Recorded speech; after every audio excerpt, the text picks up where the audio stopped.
देख रहे हैं पीएन न्यूज। मैं हूं आपके साथ आतिफा बलोच। नाजरीन, खबर शामिल करते हैं सांगड़ से। हमारे ब्यूरो चीफ असलम मरी की रिपोर्ट के मुताबिक संजोरू पुलिस की चक 50 में मुबारक चांद के घरों पर चढ़ाई, चादर और चार दीवारी का तकद्दुस कमाल हो गया।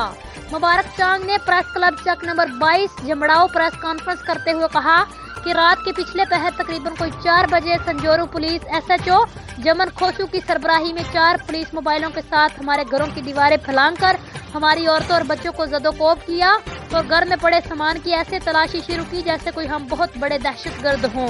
संजोरू पुलिस मेरे 2 बेटों को उठाकर ले गई और जाते हुए मेरी उताक से 50,000 कैश, गाड़ी और जरूरत के कागजात भी ले गए हैं।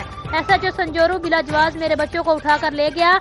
मेरी SP सांगड़, DIG शहीद बेनजीराबाद, IG सिंध से अपील है कि मेरे बच्चों के साथ इंसाफ किया जाए और सारे मामले की इंक्वायरी करवाई जाए। जी नाजरीन, मजीद किसी भी खबर और उसकी अपडेट के लिए आप देखते रहिए